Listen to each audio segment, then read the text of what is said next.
नमस्कार दोस्तों। वेद में अथर्ववेद हैं, वेद 4 हैं, उसमें अथर्ववेद 1 है। इसमें जीवन के सभी पहलुओं पर लिखे गए सूक्त हैं और औषधि भी हैं। औषधि के नाम हैं, उनके उपचार हैं और उनके फायदे हैं, सब कुछ लिखा हुआ है। तो अभी मैं सूक्त पढ़ रही हूँ और 20 कांड हैं, हजारों सूक्त हैं। तो कुछ कुछ किस्तों में थोड़े थोड़े मैं पढ़कर सुनाऊंगी, उनके अर्थ और व्याख्या भी समझाने का प्रयास करूंगी। आशा है आपको अच्छा लगेगा। अच्छा लगे तो लाइक कर दें। चलिए शुरू करते हैं। एक सूक्त है विश्व शांति सूक्त। अब इसको पढ़ते हैं। ओम शं नो मित्रः शं वरुणः शं नो भवत्व आर्यमा शं नो इंद्रो बृहस्पति शं नो विष्णुरुक्रमः। शांति शांति शांति। हिंदी देख लेते हैं इसका। मित्र, वरुण, आर्यमा, इंद्र, बृहस्पति और विष्णु हमें शांति दें। व्याख्या क्या है? यह सूक्त विश्व शांति के लिए प्रार्थना करता है और सभी देवताओं का आह्वान करता है कि वे मानवता के कल्याण में सहयोग करें। व्रत सूक्त देखते हैं। व्रतम इच्छन्ति देवा व्रतेन द्यावा पृथ्वी धारयन्ते। देवता व्रतों की इच्छा करते हैं, व्रतों के माध्यम से ही पृथ्वी और आकाश स्थिर है। यह सूक्त व्रतों और संयम के महत्व को उजागर करता है। व्रत में क्या होता है? संयम होता है। संयम किन चीज़ों का होता है? पाप कर्मों का निषेध। पाप कर्म ना करें, इसके लिए क्रोध ना करें, संयम बरतें। झूठ ना बोलें, संयम बरतें। सुयोग्य भोजन करें, जो खाने योग्य भोजन नहीं है वह भोजन ना करें, इसके लिए संयम। तो बहुत सारे विचारों में जो धृष्टता है या बुराई है, उन सब को दूर करने का प्रयास ही संयम है। इसका व्रत लेने से, इसका संकल्प करने से ये सब धीरे धीरे दूर हो जाते हैं, बुराइयां दूर हो जाती हैं। तो यह सूक्त व्रतों और संयम के महत्व को उजागर करता है, जो मानव जीवन के संतुलन और स्थिरता को प्रदान करने की शक्ति देता है और उसका आह्वान करता है। मेधा सूक्त है।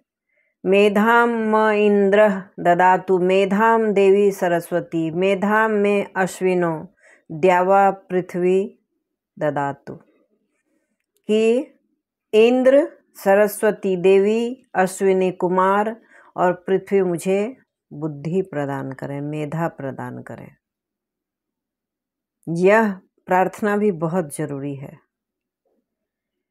ज्ञान होना और बुद्धि होना, ज्ञान भी होना अति आवश्यक है और बुद्धि होना उससे ज़्यादा आवश्यक है।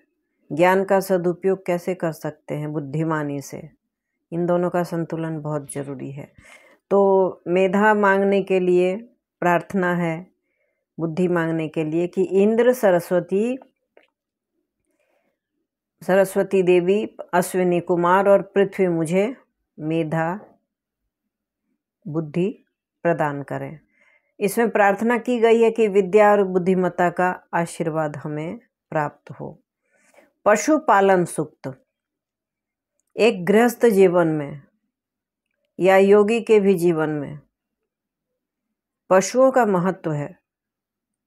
आश्रम भी होते हैं तो उसमें वृक्ष होते हैं, फल वाले, फूल वाले वृक्ष होते हैं, उनमें खाद की ज़रूरत होती है। होम करते हैं, हवन करते हैं, पूजा करते हैं, हविष की तैयारी करते हैं, तो दुग्ध बहुत ज़रूरी है। दुग्ध कहाँ से आएगा? पशुपालन से आएगा। तो पशुपालन के लिए सूक्त है पशवः पान्तु नः। पशु हमारी रक्षा करें। तो पशु कैसे हमारी रक्षा करते हैं?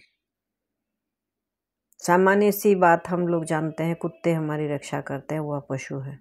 वह हमें आगाह कर देते हैं किसी परेशानी से। गाय हमारी रक्षा करती है, कैसे करती है? दूध देकर। खाद जो देती है उससे अन्न उत्पादन में वृद्धि होती है, इस तरह से वह हमारी रक्षा करती है। बैल किस तरह से रक्षा करते हैं? बैल खेतों में काम करते हैं, बिल्कुल पुत्रवत काम करते हैं। पुत्र जिस तरह से मेहनत करके और अनाज उगाकर घर में लाते हैं या कमाकर घर में लाते हैं, उसी तरह से बैल भी पुत्र की भांति मेहनत करते हैं, अथक मेहनत करते हैं, परिश्रम करते हैं और परिश्रम करने से जी नहीं चुराते हैं। इस तरह से हमारी रक्षा करते हैं। घोड़े हमारी रक्षा करते हैं, कैसे करते हैं? जहाँ तक भी जाना होता था घोड़े से जाते थे। इस तरह से पशु हमारी रक्षा करें। पशु, यह सूक्त जो है पशुपालन के महत्व को दर्शाता है। सभी पशुओं का महत्व है और उनके पोषण और संरक्षण का पर जोर देता है। प्रजापति सूक्त। प्रजापतिश्चरति गर्भे अन्तः। प्रजापति गर्भ के अंदर भी विद्यमान है।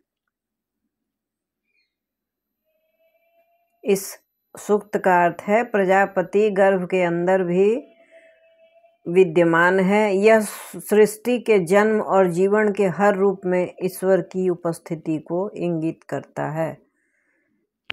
ईश्वर हर जगह उपस्थित है, वह गर्भ के अंदर भी विराजित हैं, शरीर के अंदर भी हैं, संचालित करते हैं, संचालित होता है। इतना बड़ा विज्ञान जो शरीर के अंदर है, उसका संचालन सही सही मस्तिष्क में बैठना, संचालन करना, बुद्धि का विकास करना, बुद्धि, ज्ञान। तो प्रजापति कहाँ है? गर्भ में भी स्थित है, गर्भ के अंदर भी हैं, शरीर के अंदर भी हैं। यह उनकी उपस्थिति को इंगित करता है। औषधि सूक्त। औषधवः संवत्सरम संवृताः। औषधियाँ समय के साथ मिलती और फलित होती हैं। इस सूक्त में औषधि की उपचार क्षमता और उनके संरक्षण का महत्व इस सूक्त में समझाया गया है। वैद्य सूक्त। यथा वैद्यः शताविधः। जैसे वैद्य सैकड़ों उपायों को जानता है, मतलब डॉक्टर को सैकड़ों उपाय आते हैं, वैद्य को सैकड़ों उपाय आते हैं। वह जड़ी बूटियों के बारे में जानते हैं, उनका उपचार जानते हैं, उनका उपयोग जानते हैं। किस बीमारी में कौन सी जड़ी बूटी आएगी, वह उसका उपयोग करते हैं, उपचार करते हैं। बीमारी देखकर उपाय वह जान जाते हैं।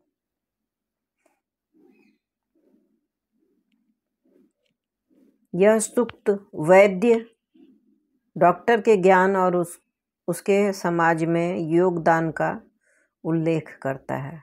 वैद्य डॉक्टर का बहुत बड़ा योगदान है हमारे समाज पर, मानव जाति पर। कितनी मेहनत करके पढ़ते हैं वह, किसी का जीवन बचाते हैं। कोई अंग अगर पीड़ा या रोग से पीड़ित है तो उसका उपचार करते हैं, उसे सही करते हैं। उनके योगदान का बहुत बड़ा महत्व है हमारे समाज पर। समृद्धि सूक्त। सर्व समृद्धिम इंद्रः सखायः समृद्धि मां वर्धताम। इंद्र हमें मित्रवत समृद्धि प्रदान करे। इस सूक्त में भौतिक और आध्यात्मिक समृद्धि की कामना की गई है, जो इंद्र से प्रार्थना है। ब्रह्म सूक्त। ब्रह्म ब्रह्मणो ब्रह्माणि जातमस्तु। ब्रह्म परम सत्ता जो है ब्रह्म के भीतर ही उत्पन्न हुआ है। ब्रह्म ब्रह्म के भीतर ही उत्पन्न हुआ है। यह सूक्त सृष्टि की अद्वैत प्रकृति और ब्रह्म की सर्वव्यापकता का वर्णन करता है। मानव चेतना का स्तर बहुत ऊपर उठाना जरूरी है। अद्वैत का सिद्धांत लागू करना बहुत जरूरी है। जब तक वेद नहीं पढ़ेंगे, पुराण नहीं पढ़ेंगे, उसके बारे में जानेंगे नहीं, गीता नहीं पढ़ेंगे, तब तक चेतना के स्तर में सुधार मुश्किल होगा। प्रयास करें, धीरे धीरे ही, कम कम ही पढ़ा करें। धन्वंतरी सूक्त। धन्वंतरी ही रोग नाशकः भवतु। धन्वंतरी हमें रोगों से मुक्ति दे। यह स्वास्थ्य के देवता धन्वंतरी को समर्पित है और अच्छे स्वास्थ्य की प्रार्थना करता है। ऋतु सूक्त। ऋतवो है वै सृष्टे आधारा। ऋतुएं ही सृष्टि का आधार हैं। ऋतुओं का संतुलन ही सृष्टि के विकास में सहायक है। सभी ऋतुएं समय पर अपने गुण और असर के साथ मौजूद होंगी, तभी विकास होगा, तभी उत्पत्ति होगी, तभी वृद्धि होगी। यह सूक्त जो है प्रकृति के संतुलन और ऋतु चक्र के महत्व को बताता है। ऋतु चक्र होता है जाड़ा के बाद गर्मी, गर्मी के बाद बरसात, बरसात के बाद फिर जाड़ा। ये सब जब अपने समय से चूकते हैं तो अकाल, महामारी, ये सब उत्पन्न होते हैं। किसी चीज़ की अधिकता भी नहीं और किसी चीज़ की कमी भी नहीं। सब ऋतुओं को बराबर समय, बराबर मात्रा में संतुलित होना चाहिए और उसमें भी मनुष्य का ही हाथ है।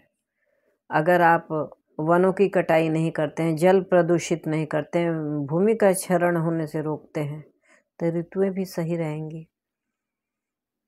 शील सूक्त। शीलम परम धर्म। शील जो होता है, आचरण जो होता है, वह सबसे बड़ा धर्म है। ज्ञान, शिक्षा, बुद्धि, धन, संपन्नता, परिवार, सबसे बड़ा धर्म है शील, अच्छा आचरण, अच्छा व्यवहार, अच्छा चरित्र। शील जो है वह सबसे बड़ा धर्म है। इसे जरूर संभाल कर रखना चाहिए और सुधारना चाहिए। इस सूक्त में नैतिकता और अच्छे आचरण की महत्ता समझाई गई है। तृप्ति सूक्त।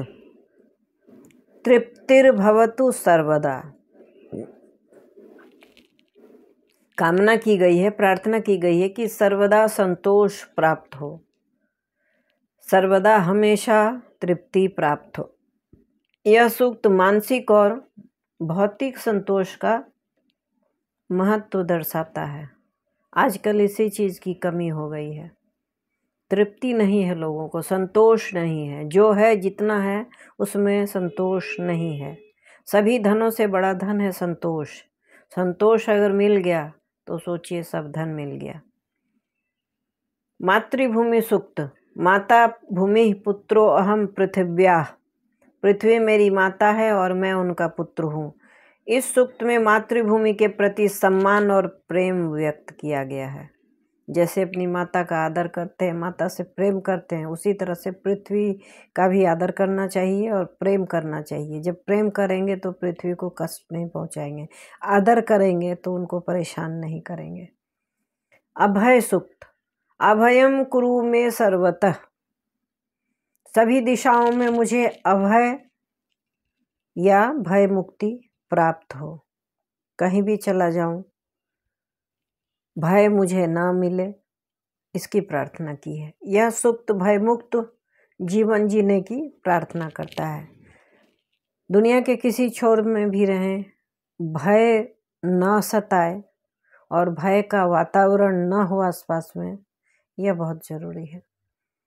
अन्न सूक्त। अन्नम ब्रह्मा। अन्न ही ब्रह्म है। अन्नम ब्रह्म। अन्न ही ब्रह्म है। इस सूक्त में अन्न के महत्व और इसे आदर देने का उपदेश दिया जाता है। प्रजावृद्धि सूक्तम। प्रजा में वर्धतु सदा, मेरी संतति सदा वर्धित हो, बढ़ती रहे। मेरी संतान, मेरी संतति, मेरी प्रजा सदा वृद्धि करे, विकास करे। यह संतति और वंश वृद्धि की कामना करता है। अज्ञान निवारण सूक्त। अज्ञानम मा नश्यतु। अज्ञान के निवारण के लिए प्रार्थना बहुत जरूरी है।